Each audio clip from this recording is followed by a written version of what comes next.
Kebanyakan tab kali, Bu.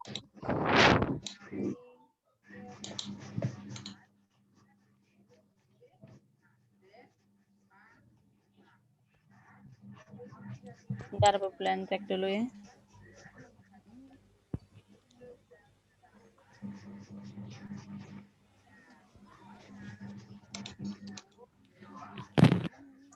Atau ganti ke Meet kayak kemarin tadi.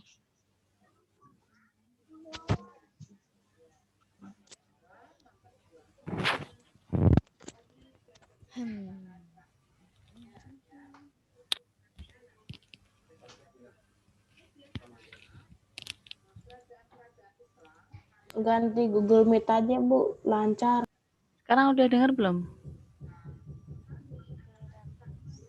Ya, Bu. Ganti Google Meet. Sekarang udah dengar belum? Udah. Udah ya? Mungkin koneksinya Bu Bulan kali pas share screen itu. Oh ya, par share screen ya. Oke, coba Bu Bulan ulangi Ya. lagi ya. Udah, Bu. Udah. Oh, dia mulai lagi nih, multiple windows. VGA. Ada yang menghalangi Miss Moon nih.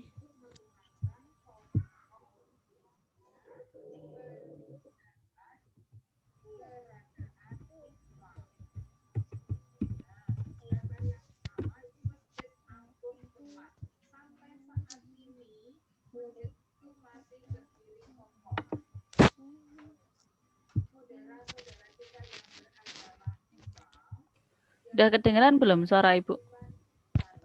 Sudah, Bu. Oke. Sudah, Bu. Sekarang kita lanjutkan lagi ya. Maaf ya, ini kayaknya kalau dibuat ulang, Bu, lanjutnya. Bu Bulan ulangin.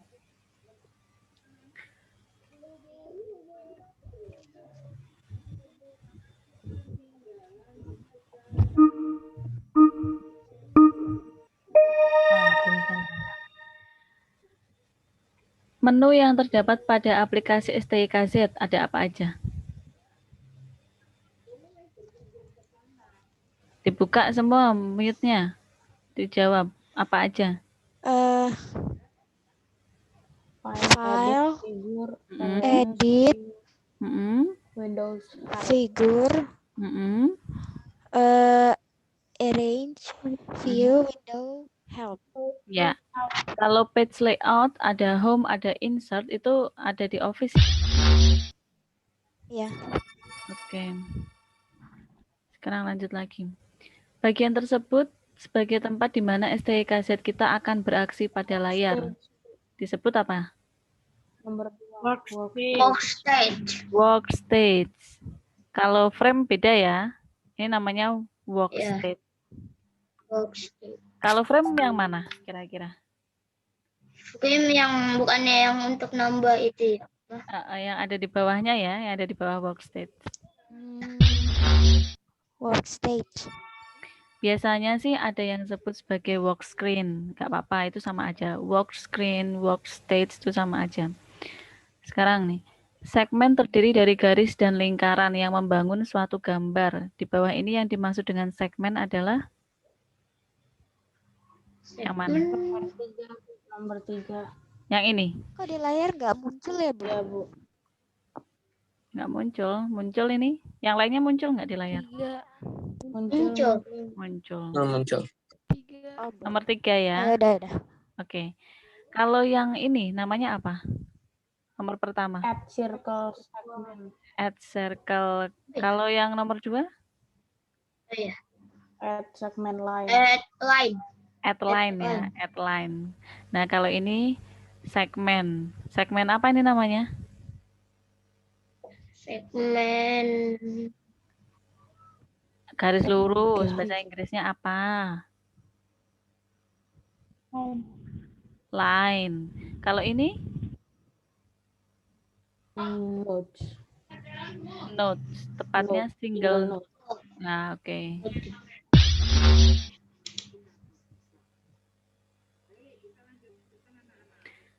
Perhatikan gambar tersebut. terdapat tool kursor yang ini, lalu ada editor, kemudian selector, sama line maker. Line maker, circle maker. Nah, tools ini digunakan untuk apa kira-kira? Nomor 2, Bu. Kontrol preview seperti play, rewind, loop, dan mengatur FPS frame per second. Yakin, Nomor Wira? 4. Di Nomor sini nggak ada 4, Bu. tombol play loh, nggak ada tombol. Nomor 3, Bu. Nomor 4, Bu. Nomor 3, membuat dan mengedit stick figure. Kalau kontrol preview seperti play, rewind, loop, dan mengatur FPS, ini ada di menu kontrol, ada sendiri menunya. Kan di sini nggak ada tuh ikonnya play. Ada nggak? Nggak ada kan? Nggak ada juga ikonnya loop. Kalau untuk mengatur ukuran, warna background, dan ukuran mode untuk world stage, itu ada namanya di figure properties. Nanti kita cek ya. Nah, kalau kalian nanti di soal menemukan tool seperti ini, itu untuk membuat dan mengedit stick figure.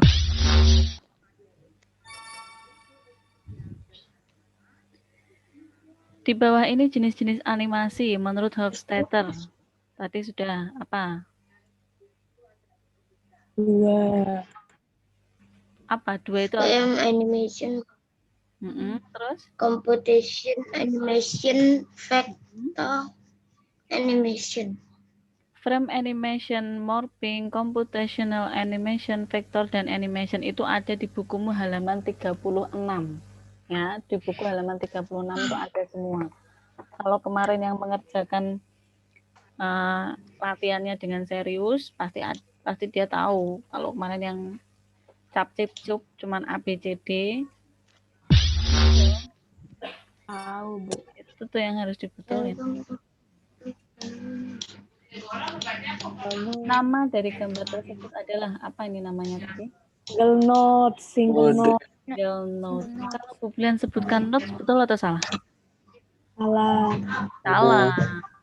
Salah, karena ini single notes penyebutannya. Kalau notes itu tuh hanya untuk pengertiannya ya. Pengertiannya apa? Pengertiannya ini ada sebuah notes, tapi namanya adalah single notes.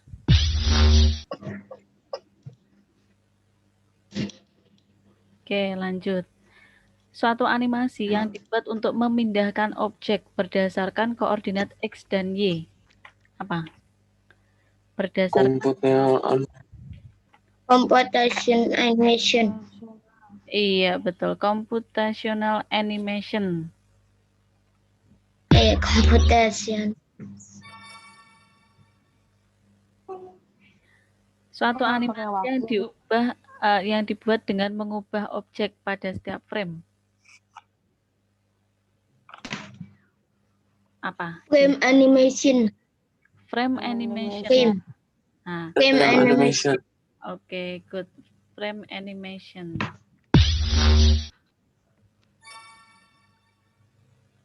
Putus-putus. Masa putus-putus? Ya, kalau di sini sih. Software multi-platform untuk mempermudah dan fokus dalam membuat animasi stick figure yang praktis dan simple digunakan adalah apa softwarenya namanya? STYKZ. STYKZ. Anak-anak pernah pakai Easy GIF Animator? Pernah. Pernah, Bu, waktu kelas berapa gitu? Kelas 3 kayaknya. 1. Kelas 3. Kelas 3. Waktu kelas 3. Ilustrator. Kalau Scratch baru kemarin ya kita pakai. Kelas 5. Kelas 5 iya. Perhatikan gambar tersebut. Nama dari icon tersebut beserta fungsinya adalah Headline, membuat segmen garis lurus. Segmen garis. ya, outline untuk membuat segmen garis lurus. Bedakan kalau outline ada @-nya atau ada tanda plus, kalau line nggak ada. Ingat-ingat, nanti keluar nih di penilaian. Baik, Bu. Gambar tersebut adalah kontrol panel pada aplikasi STYKZ. Fungsi dari kontrol panel adalah Wira tadi Sebagai view seperti play, rewind, loop, dan mengatur FPS frame per second. Iya, betul. Jadi ada rewind, ada play, ada loop, kemudian ada speednya. Angka di speed ini namanya FPS atau frame per second.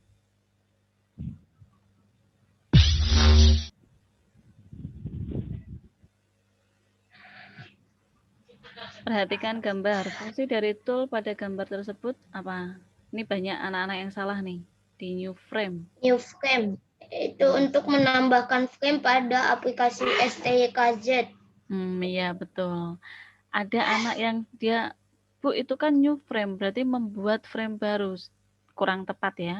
Yang betul adalah menambahkan frame pada STYKZ. Kalau membuat frame baru, itu ya pakai default dokumen, pakai blank dokumen, itu membuat frame baru. Kalau ini namanya aja new frame, tapi fungsinya sebenarnya adalah untuk menambahkan frame.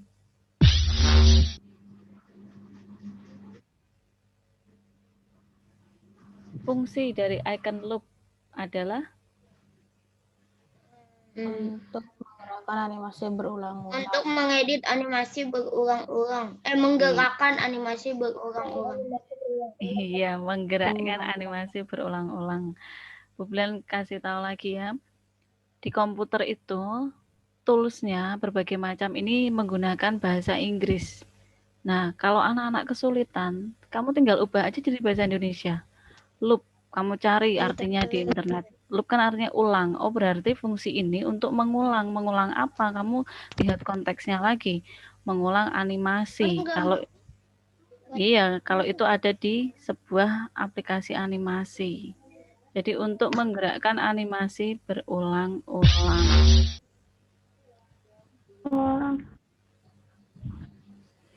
Setbox siapa? Nama dari icon tersebut beserta fungsinya. Apa ini? Add circle. Membuat segmen lingkaran. Iya, good. Membuat segmen lingkaran, add circle.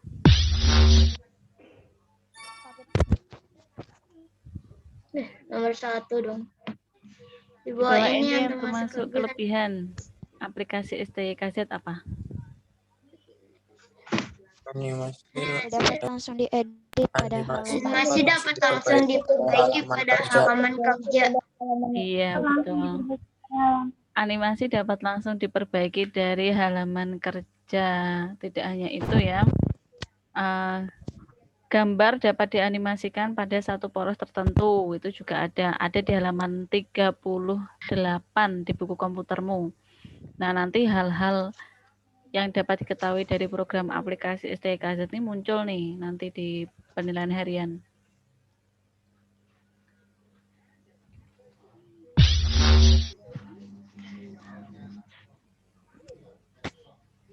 Nomor 1 Google. Iya dong. Fungsi default dokumen pada aplikasi STYKZ. Apa fungsinya? Default dokumen. Untuk menampilkan dokumen baru dengan objek stick berbentuk orang. Untuk mengedit Berbentuk Iya, benar.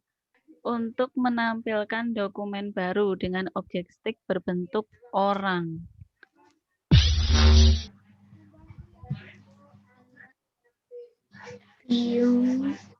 Istilah yang tepat untuk gambar tersebut pada aplikasi STYKZ adalah apa?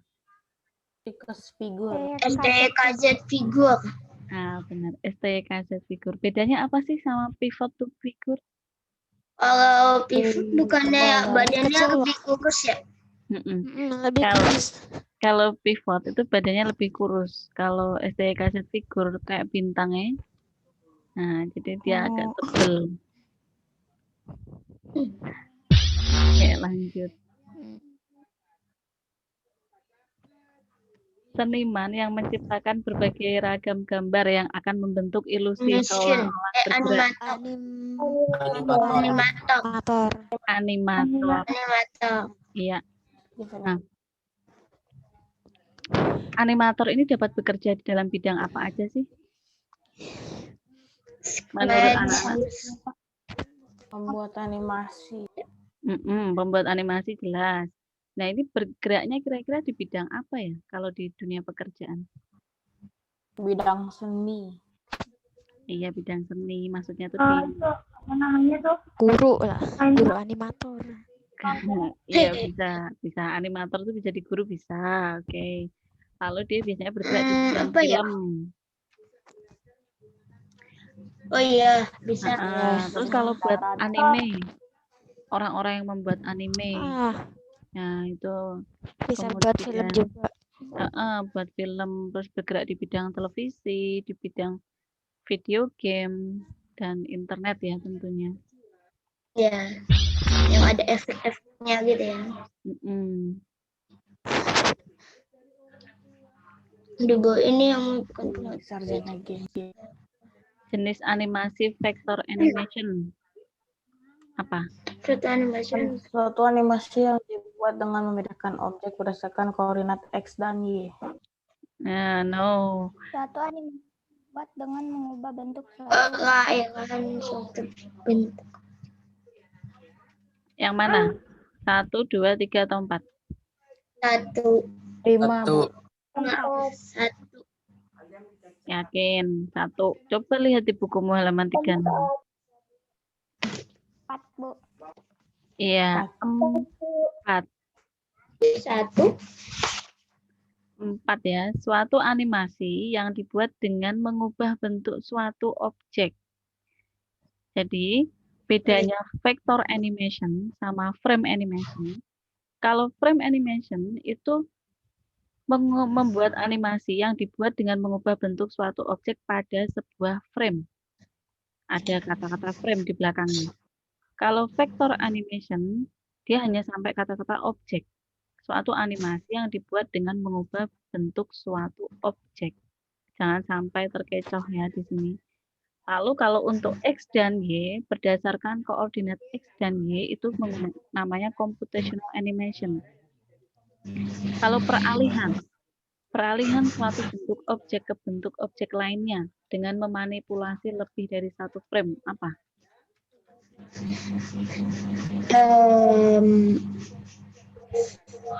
Game animation. Bukan. Di halaman 36, coba lihat bukunya. ECGIF animator. ECGIF animator kan aplikasinya. Ini peralihan suatu bentuk objek ke bentuk objek lainnya. Morphing, betul.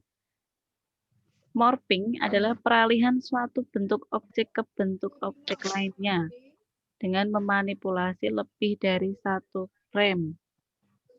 Nah, yang betul morphing ya, kalau yang ini. Waktunya udah habis. Tenang Kok aja. bisa nggak pakai waktu, Bu? Enak sekali, Bu. Oke. Istilah yang tepat untuk gambar tersebut pada aplikasi kaset. Pivot 2 figur. Pivot to figure. Oke, selesai. Bu Bulan, Ya. Jadi kita nggak pakai waktu juga. coba share screen ulang. Soalnya di sini hitam semua.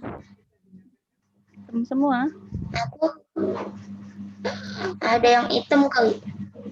Aku enggak sih. Coba Bu Bulan share screen ya. Kelihatan nggak?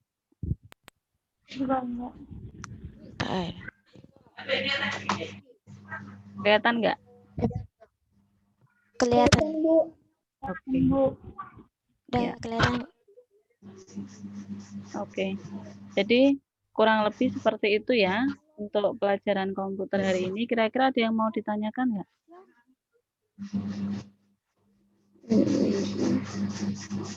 Nggak ada. Yakin nggak ada yang mau ditanyakan sebelum kita lanjut agama? Nggak ada. Oke. Nggak ada ya. Oke, kita lanjut ke agama. Suster Anet mana? Oke. Suster Anet, main yuk. Suster Anet. Welcome. Suster Anet mana ya? Hilang susternya. Nah, itu dia. Halo.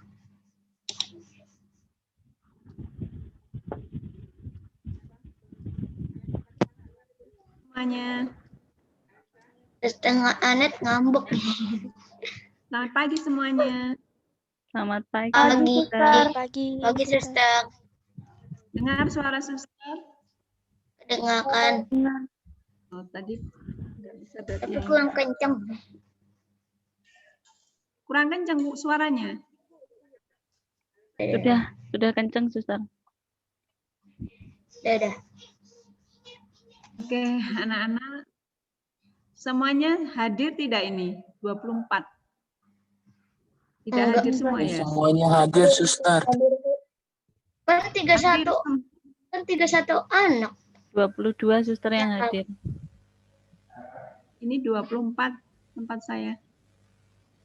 Ya.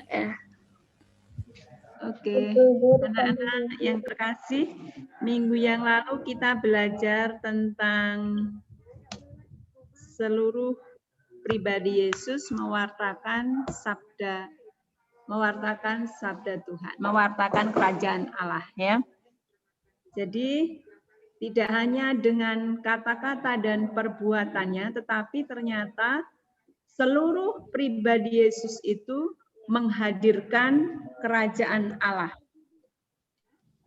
Ya, sudah pertama dengan kata-katanya melalui sabda-sabda yang ada di dalam kitab suci. Lalu yang kedua, dia juga mewartakan kerajaan Allah dengan perbuatan, banyak membuat mukjizat.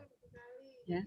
Kemudian hari berikutnya, Yesus tidak hanya mewartakan kerajaan Allah dengan kata-kata dan perbuatan, tapi ternyata seluruh pribadi Yesus bisa menghadirkan kerajaan Allah.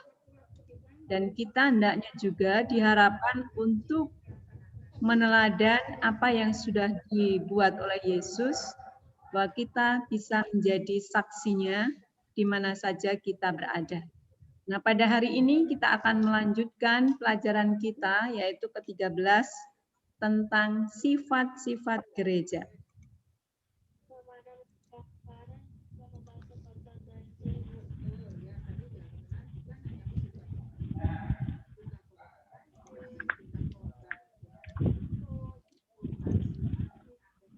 Kelihatan?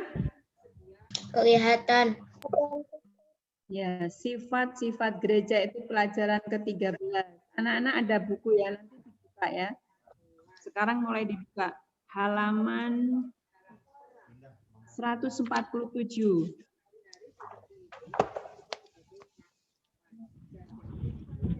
Tadi sudah dibuka dengan doa. Sekarang kita akan melanjutkan apa yang menjadi tujuan pembelajaran kita hari ini. Yang pertama, kita diajak untuk memahami apa itu gereja. Lalu yang kedua, kita juga diajak untuk memahami arti gereja yang satu, kudus, katolik, dan apostolik. Itu adalah sifat-sifat gereja. Kemudian juga menjalankan tugas atau kewajiban bagi gereja. Kemudian merefleksikan sifat gereja dalam kehidupan menggereja. Nah, apa itu gereja? Gereja adalah persekutuan semua beriman, semua umat beriman kepada Yesus. Beriman itu percaya. Jadi orang yang percaya kepada Yesus itu dikumpulkan menjadi satu dan namanya adalah gereja. Ya. Kemudian apa yang dibuat dalam gereja itu? Mereka membina persaudaraan antar umat yang satu dengan yang lain. Kemudian juga ada doa bersama. Ada perayaan Ekaristi atau misa kudus seperti yang kita lakukan kalau hari Jumat pertama dulu waktu masih bertemu ya. Lalu juga ada rasa solider, kepedulian satu sama lain. Nah, kemudian di dalam gereja itu ada sebuah hierarki gereja atau susunan institusi gereja. Yang paling tinggi adalah paus. Mengapa? Karena dia sebagai pemimpin umat Katolik di seluruh dunia. Kemudian uskup, pemimpin gereja lokal, keuskupan-keuskupan. Kemudian imam atau pastor, kemudian biarawati, umat Allah. Kita termasuk yang umat Allah, ya, paling bawah. Nah, mereka ini namanya gereja. Kita semua ini gereja, piramida ini ya, gereja bersekutu dalam satu tubuh gereja. Orang yang percaya kepada Tuhan, pada Yesus. Sifat gereja tadi satu, kudus, katolik, dan apostolik. Apa itu sifat gereja yang satu? Gereja merupakan himpunan umat Allah yang menjadi satu tubuh. Dan Kristus sebagai pemimpinnya, sebagai kepalanya. Jadi umat yang percaya kepada Tuhan itu berhimpun menjadi satu. Kemudian sebagai kepala atau pemimpin jemaat itu adalah Kristus sendiri. Contohnya pengakuan iman yang satu dan sama terutama ketika merayakan sakramen-sakramen. Yang paling jelas dan kelihatan tampak yang sudah anak-anak pernah ikuti di sekolah adalah pada waktu perayaan Ekaristi. Di situ semua berkumpul menjadi satu. Kemudian gereja itu bersifat kudus. Di situ Kristus mencurahkan Roh Kudus. Ya, mengutus Roh Kudus. Roh yang menjadi pemersatu. Kemudian gereja kita semua itu menjadi sarana keselamatan. Kemudian kekudusan itu merupakan panggilan dan tujuan hidup semua anggotanya. Jadi karena dicurahi Roh Kudus, gereja menjadi sarana keselamatan, dan apa yang akan dicapai, yang akan dituju adalah sebuah kekudusan. Contohnya juga dalam penerimaan sakramen-sakramen, seperti sakramen baptis, bisa juga sakramen krisma, tapi yang pertama adalah sakramen baptis. Karena kalau belum menerima sakramen baptis, berarti orang itu belum menjadi anggota gereja. Supaya menjadi anggota gereja terlebih dahulu harus dibaptis, dipermandikan. Nah, maka itu namanya sudah salah satu untuk masuk dalam anggota gereja. Di situ Roh Kudus berkarya, dicurahkan, lalu kita sudah bisa menjadi sarana keselamatan, juga sudah mulai mencapai kekudusan dalam hidup kita. Kemudian sifat yang berikutnya adalah Katolik, bersifat universal, terbuka untuk semuanya, bahkan bagi dunia. Di situ hadir Kristus. Di dalam persekutuan itu hadir Kristus. Tidak terbatas, tidak ada sekat-sekat, bangsa, budaya, waktu, atau golongan tertentu.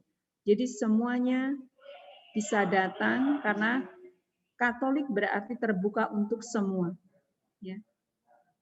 Jadi contohnya sifat terbuka dan menghormati kebudayaan, adat istiadat, toleransi beragama, dan sebagainya. Bersifat umum, terbuka. Ya. Kemudian sifat yang keempat yaitu apostolik. Nah, apostolik ini didirikan oleh para rasul. Nanti kita lebih jelas lagi, kita bisa membaca dalam surat Paulus. Kemudian gereja ini meneruskan ajaran dan kesaksian para rasul. Para rasul pertama, jemaat yang perdana. Kemudian ibadah dan strukturnya itu selalu diajarkan. Cara berdoanya, persekutuannya, persatuannya, kebersamaannya mereka itu selalu diajarkan, dikuduskan, dan dibimbing oleh pengganti para rasul. Contohnya gereja setia mempelajari Injil sampai sekarang. Gereja-gereja itu setia mempelajari Injil. Gereja itu umat Allah. Lalu setia dan loyal maksudnya kepada hierarki, susunan gereja tadi, ya piramida yang kita lihat tadi. Nah, sifat-sifat gereja ini tampak dalam seluruh kegiatan menggereja. Seperti perayaan Ekaristi. Di situ kita mengenangkan sengsara, wafat, dan kebangkitan Yesus. Jadi yang sudah sering kita ikuti dulu waktu masih bertemu di sekolah, setiap Jumat pertama kita di situ sudah menampakkan persekutuan, kebersamaan, perkumpulan orang-orang yang percaya kepada Kristus. Nah, kita sekarang melihat bacaan dari kitab suci halaman 151.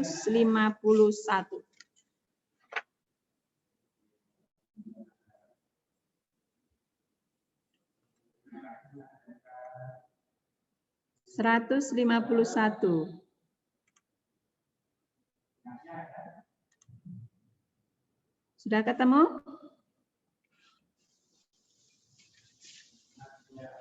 Banyak anggota tetapi satu tubuh. Sudah ketemu belum?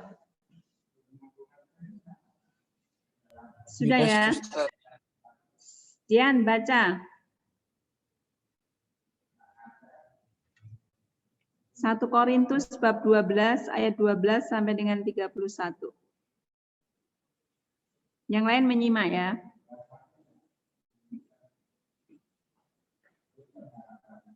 Yuk, mulai. Masih mute. Yang kuat. Banyak anggota tetapi satu tubuh. 1 Korintus 12 ayat 12 sampai 31. Karena sama seperti tubuh itu satu dan anggotanya banyak. Dan segala anggota itu sekalipun banyak merupakan satu tubuh, demikian pula Kristus. Sebab dalam satu roh kita semua, baik orang Yahudi maupun orang Yunani, baik budak maupun orang merdeka, telah dibaptis menjadi satu tubuh dan kita semua diberi minum dari satu roh.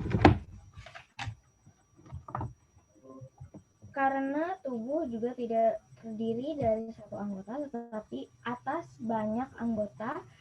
Andai kata berkata, karena aku bukan tangan, aku tidak termasuk tubuh. Jadi benarkah ia tidak termasuk tubuh? Dan andai kata berkata, karena aku bukan mata, aku tidak termasuk tubuh. Jadi benarkah ia tidak termasuk tubuh? Andai kata tubuh seluruhnya adalah mata, di manakah pendengaran? Andai kata seluruhnya adalah telinga, di manakah penciuman? Tetapi Allah telah memberikan kepada anggota masing-masing secara khusus suatu tempat pada tubuh seperti yang dikehendakinya. Andai kata semuanya adalah satu anggota, di manakah tubuh? Memang ada banyak anggota, tapi hanya satu tubuh. Jadi mata tidak dapat berkata kepada tangan, aku tidak membutuhkan engkau. Dan kepala tidak dapat berkata kepada kaki, aku tidak membutuhkan engkau. Malahan justru anggota-anggota tubuh yang tampaknya paling lemah yang paling dibutuhkan. Dan kepada anggota-anggota tubuh yang menurut pemandangan kita kurang terhormat, kita berikan penghormatan khusus. Dan terhadap anggota-anggota kita yang tidak elok, kita berikan perhatian. Hal itu dibutuhkan oleh anggota-anggota kita yang elok. Allah telah menyusun tubuh kita begitu rupa sehingga kepada anggota-anggota yang tidak diberikan perhatian khusus. Supaya jangan terjadi perpecahan dalam tubuh, tapi supaya anggota yang berbeda itu saling memperhatikan. Karena itu jika satu anggota menderita, semua anggota turut menderita. Jika satu anggota mati, semua turut bersukacita. Kamu semua adalah tubuh Kristus dan kamu masing-masing adalah anggotanya.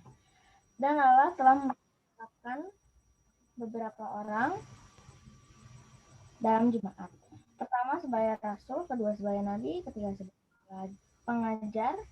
Selanjutnya mereka yang mendapat karunia untuk mengadakan mukjizat, untuk menyembuhkan, untuk melayani, untuk memimpin, dan untuk berkata-kata dalam bahasa roh. Adakah mereka semua rasul atau nabi atau pengajar? Adakah mereka semua mendapatkan karunia untuk mengadakan mukjizat, atau untuk menyembuhkan, atau untuk berkata-kata dalam bahasa roh? atau untuk menafsirkan bahasa roh. Jadi berusahalah untuk memperoleh karunia-karunia yang paling utama, menunjukkan kepadamu jalan yang lebih utama. Ya, terima kasih. Nana yang terkasih, dari bacaan surat Paulus ini yang banyak anggota tetapi satu tubuh, di situ sangat jelas menggambarkan sifat-sifat gereja, ya. Sifat-sifat gereja yang ada di dalam gereja Katolik. Tadi kan ada 4 sifat. 1, kudus, katolik, dan apostolik. Nah, di sini sangat jelas sekali dijelaskan, bahkan diberi gambaran bahwa kita ini adalah anggota tubuh. Ya. Jadi dalam satu tubuh itu banyak anggota. Berbeda-beda, ya. Berbeda-beda fungsinya. Tangan, kaki, mata, mulut, telinga itu semua punya fungsi yang berbeda-beda. Tetapi satu tubuh. Ya kan? Kalau satu sakit, semua ikut sakit. Kalau tangan kita mengambil makanan, yang ikut merasakan apakah hanya tangan? Siapa yang ikut merasakan? Seluruh tubuh kita itu bisa ikut merasakan. Ya, maka badan kita menjadi sehat karena dibantu oleh tangan yang mengambil makanan tadi, ya kan? Dan sebagainya. Atau kalau kepala kita sakit, apakah hanya kepalanya yang sakit, yang lain sehat? Tidak. Seluruh badan kita, seluruh tubuh kita itu akan menjadi sakit, merasa sakit. Jadi meriang istilahnya ya, tidak sehat. Nah, inilah namanya banyak anggota tetapi satu tubuh. Kemudian tadi para rasul diberi tugas. Ya kan? Tugasnya itu sebagai rasul, jemaat perdana tadi sebagai rasul, sebagai nabi dan pengajar. Selanjutnya mereka ada karunia untuk mengadakan mukjizat, menyembuhkan, melayani, untuk memimpin, berkata-kata dalam bahasa roh. Nah, tetapi mereka itu tetap satu tubuh. Nah, yang terkasih dari sini, gereja mau menekankan sifat-sifat gereja sebenarnya. Sifat gereja yang mana yang bisa kita temukan dalam bacaan ini? Ada 2 sifat. Coba dilihat dari isi bacaan tadi. Kira-kira sifat gereja yang mana saja yang bisa kita temukan dalam bacaan yang pertama ini? Dari 1 Korintus bab 12 ayat 12 sampai dengan 31. Ada 2 sifat gereja yang kita temukan di bacaan ini. Kira-kira sifat gereja yang mana? Kalau melihat isi. Dari keempat sifat. 1, kudus, katolik, apostolik. Yang mana kira-kira?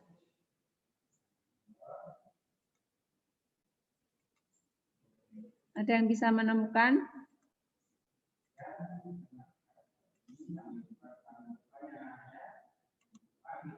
Yang sudah boleh menyebutkan. Kira-kira sifat gereja yang mana?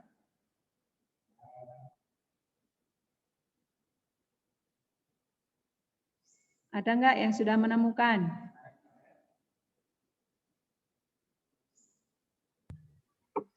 Jen, menemukan enggak? Apa? Brigit.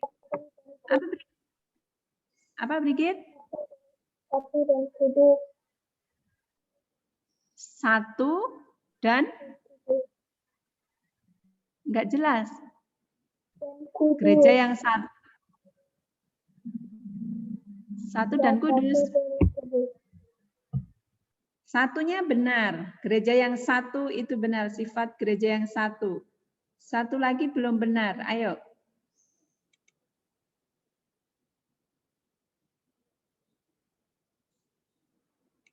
Yang 1 siapa yang menemukan? Kan gereja yang 1 di sini satu tubuh, tetapi banyak anggota. Yang 1, gereja yang 1 tadi artinya apa coba? Himpunan umat Allah, ya. Tadi yang berbagai apa tadi? Asal Ada orang Yunani, Yahudi sebagai budak, orang merdeka tadi kan menjadi satu. Nah, itulah gereja itu satu, tidak membeda-bedakan. Dari bangsa apa saja bisa berkumpul menjadi satu. Terus sifat gereja yang mana lagi yang bisa kita temukan?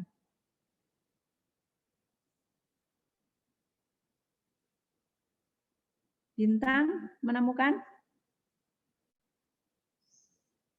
Wira, Peter, Selin, Dian, Davin, mana fotonya, gambarnya? Nadine, Misael, Dian, ayo. Satu lagi sifat gereja yang bisa kita temukan dalam bacaan itu.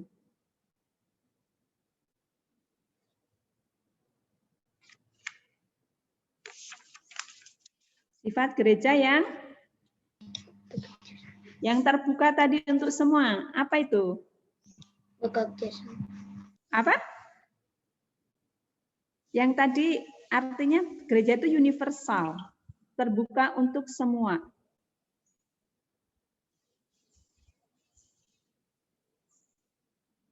Gereja bersifat apa berarti?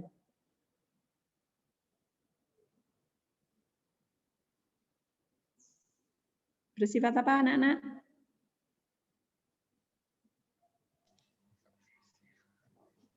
Bersifat Katolik, ya kan? Bersifat Katolik. Jadi dalam bacaan tadi kita bisa menemukan dua sifat gereja, satu dan Katolik. Kita baca berikutnya, bacaan berikutnya. Siapa yang bersedia membaca silakan. Kisah Para Rasul bab 2 ayat 41 sampai 47. Cara hidup jemaat perdana. Silakan yang mau membaca. Ini lebih pendek. Brigit, baca Brigit. Yang kuat. Cara hidup jemaat perdana. Orang-orang yang menerima perkataannya itu memberi diri baptis, dan pada hari itu jumlah mereka bertambah kira-kira 3.000 jiwa. Mereka bertekun dalam pengajaran rasul-rasul dan dalam persekutuan, dan mereka selalu berkumpul untuk memecahkan roti dan berdoa.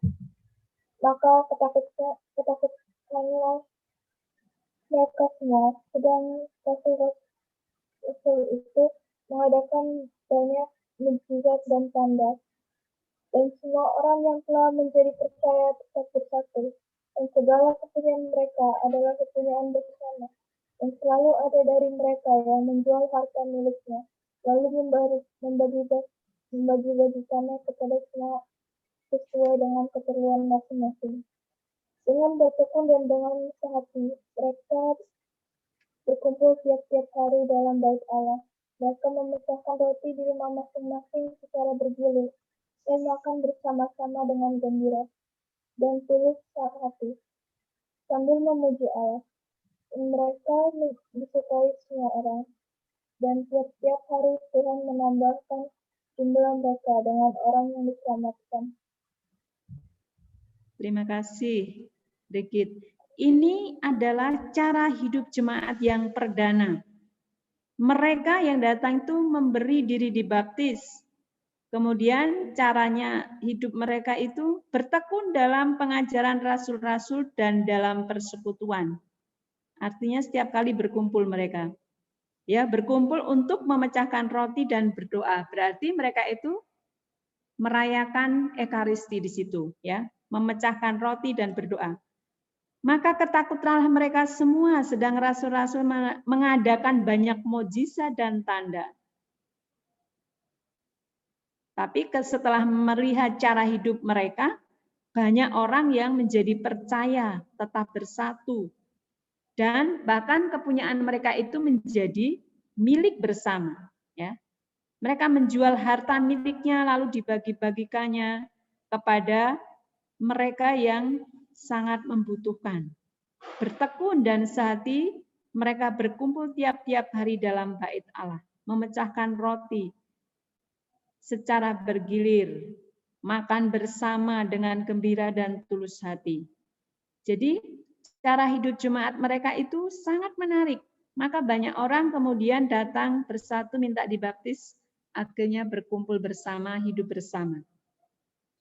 Nah, yang mau ditekankan di sini sifat gereja yang mana? Kalau cara jemaat hidupnya begini, cara hidup jemaat perdana yang begini, mau menekankan sifat gereja yang bagaimana? Kalau tadi kan 2, 1 dan Katolik. Nah, kalau yang jemaat perdana ini, di situ ada perayaan Ekaristi tidak? Ayo, di-mute. Ada kan doa bersama, berbagi, selalu berkumpul, makan bersama. Di situ ada semua. Berarti menekankan sifat gereja yang 4 tadi. 1, kudus, Katolik, dan apostolik. Semua ada di bacaan yang kedua. Ya. 1 tadi kan maksudnya berhimpun, ya, himpunan umat Allah yang percaya. Di situ ada. Nah, mereka minta dibaptis berarti mereka percaya. Kemudian kudus. Mereka menjadi sarana keselamatan banyak orang, makanya banyak orang yang tertarik. Kemudian Katolik, semuanya datang, tidak ada yang dibeda-bedakan, semua boleh datang, terbuka untuk semua. Mereka melihat, tertarik, kemudian bergabung. Kemudian apostolik dibangun berdasarkan pengajaran para rasul. Itu tadi kan pengajaran para rasul, jemaat yang perdana. Maka di situ ada 4 sifat gereja yang bisa kita temukan, yaitu 1, kudus, Katolik, dan apostolik. Nah, nanti suster minta dibaca sendiri semua dari awal supaya lebih jelas, ya. Dari awal, dari halaman berapa buku kalian, ya? Halaman 148 sampai terakhir. Nanti dibaca supaya lebih jelas. Dan sekarang waktunya sudah habis. Sebelumnya apakah ada pertanyaan? Halo, ada pertanyaan? Tidak ada. Tadi sudah ada latihan agama belum? Sudah. Sudah. Nah, latihan hari ini dipakai untuk minggu depan, Jumat depan, PH pertama ya. Jadi kalian belajar dari situ. Nanti kalau yang kira-kira jawabannya meragukan, boleh WA suster atau bertanya lewat Google Classroom. Atau ada yang mau ditanyakan dari soal tadi? Yang bingung yang mana? Aku belum ngerjain. Nomor berapa? Ada yang membingungkan?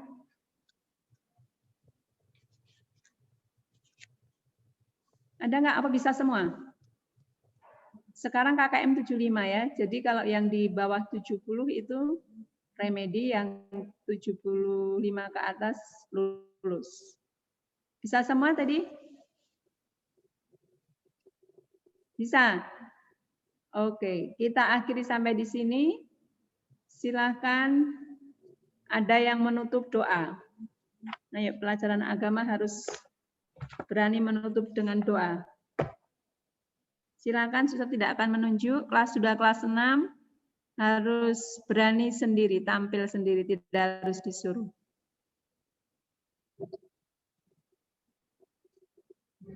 Yang berani mulai berdoa dan mengajak teman-teman untuk mengambil sikap berdoa.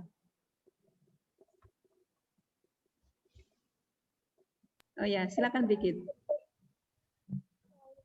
Teman-teman, sukses, berbulan, marilah kita berdoa. Dalam Bapa dan Putra dan Roh Kudus. Ya Tuhan, terima kasih Engkau telah mempersatukan kami hari ini. Berkatilah kami agar yang telah dibicarakan kepada kami dapat menyerap dengan baik dan kami dapat mempelajarinya dengan baik. Amin. Maria penuh rahmat yang pertama, terpujilah Engkau di antara wanita dan terpujilah buah tubuhmu Yesus. Santa Maria Bunda Allah, doakanlah kami yang berdosa ini, sekarang dan waktu kami mati. Amin. Kudus, amin. Bapa dan Putra dan Roh Kudus. Amin. Terima kasih semuanya. Terima kasih, Sister Ana. Terima kasih Terima anak-anak. kasih. Selamat Terima kasih, mengerjakan sehat. Bye-bye. Bye. Siapa? Pina. And And